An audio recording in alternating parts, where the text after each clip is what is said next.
When we met Mark and Alicia last year, they were determined that they would not use lashes or spanking as part of disciplining their 2-year-old son, Cruz.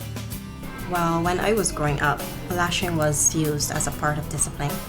What I found difficult about it was having to hold in the natural wanting to cry, right? And then that kind of made me develop some anger issues and things that then I had to deal with later in life, and I didn't want him to have to deal with that.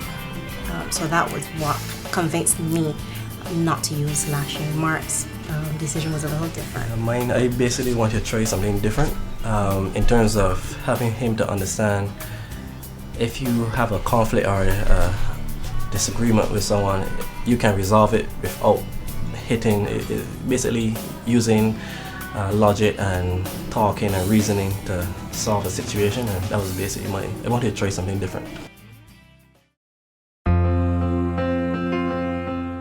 Just over 1 year later, we checked back in on the Holfords to see if Mark and Alicia had managed to stick to their word.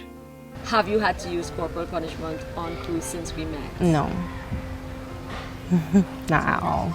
Though Alicia admits that it has not always been easy, since Cruz, now 3 years old, is still a handful, this young mother explains that she and her husband remain committed to other techniques. We are still pretty much reasoning with him, helping him to think through a process. As recent as yesterday, we went on a tour and he wanted to, have his own way, sit in the seat. And the auntie said, no, you have to sit on your mommy.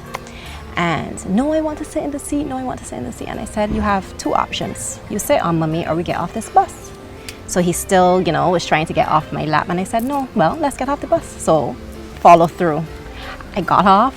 No, mommy, the bus is going to leave. I said, well, that's the decision that you made. You didn't want to sit on me. Okay, I'm relaxing.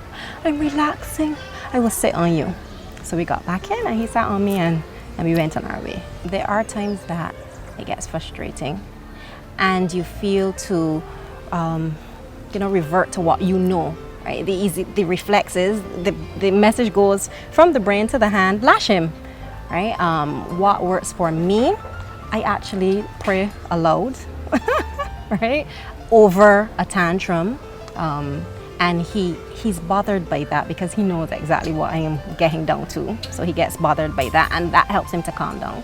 Sometimes just walking around the vehicle, if it's a situation with car seat, not wanting to get into the car seat because he wants to stand between the seats and watch me drive. And I'm saying, no, you have to sit in your car seat because that's what we have to do. Sometimes just walking around from my side to his side, I get calm in that space of time. Right? Instead of just by reflex, reaching between the two seats and giving him a lash, right? Walking around calms me down. And when I get there, I'm able to, stay with the decision that we've made. When we met Cruz and his parents last year, the couple had a very clear vision of the kind of person they wanted Cruz to become. Alicia says they are very happy with their son's progress. I find that he is learning cause and effect from very, very early. And then it's transcendent not only when it comes to discipline, but in other things. I don't have to spell out everything to him because he's learned how to associate a certain consequence with a certain behavior or, so it is working. It's hard, but it's working and we're sticking by it.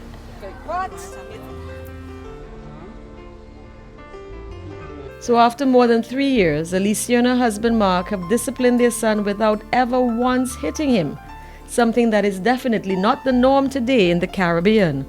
Alicia has this advice for parents. It is self-control. It is pure self-control and relying on a power greater than yourself. That's what we have to do.